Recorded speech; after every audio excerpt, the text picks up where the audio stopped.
അപ്പോൾ അതിനാവശ്യമായിട്ടുള്ള ശക്തമായിട്ടുള്ള നിലപാടുകൾ നമുക്ക് സ്വീകരിക്കാൻ സാധിക്കണമെന്ന് മാത്രമാണ് എനിക്ക് നിങ്ങളോട് ഇപ്പോൾ പറയാനുള്ളത്. നമ്മളിപ്പോൾ അഖിലേന്ത്യാ അടിസ്ഥാനത്തിൽ തന്നെ ഈ മോട്ടോർ മേഖല നേരിടുന്ന പ്രശ്നങ്ങൾ വെച്ചുകൊണ്ട് ഒരു ഡൽഹി മാർച്ച്, പാർലമെൻറ്റ് മാർച്ച് സംഘടിപ്പിക്കാൻ വേണ്ടിയിട്ട് നിശ്ചയിച്ചിട്ടുണ്ട്.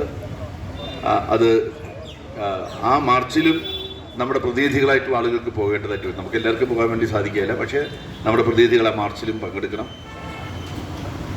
അഖിലേന്ത്യാ അടിസ്ഥാനത്തിൽ മോട്ടോർ തൊഴിലാളികളുടെ കോൺഫെഡറേഷൻ ഉണ്ട്. കോൺഫെഡറേഷനാണ് മാർച്ചിൽ കോൾ ചെയ്ത് കഴിഞ്ഞ ആഴ്ച വിജയവാഡയിൽ നടന്നതായിട്ടുള്ള നമ്മുടെ കമ്മിറ്റിയാണ് ഡൽഹി മാർച്ച് പ്രഖ്യാപിച്ചിരിക്കുന്നത്.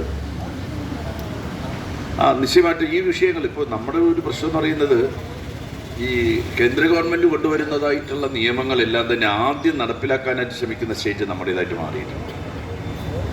അത് ഞാൻ ഉദ്യോഗസ്ഥന്മാരോട് പറയുകയാണ്, നിങ്ങൾ യഥാർത്ഥത്തിൽ നമ്മുടെ രാജ്യത്ത് എന്താണ് സംഭവിച്ചുകൊണ്ടിരിക്കുന്നതെന്ന് പഠിക്കാൻ വേണ്ടിയിട്ട് തയ്യാറാവും.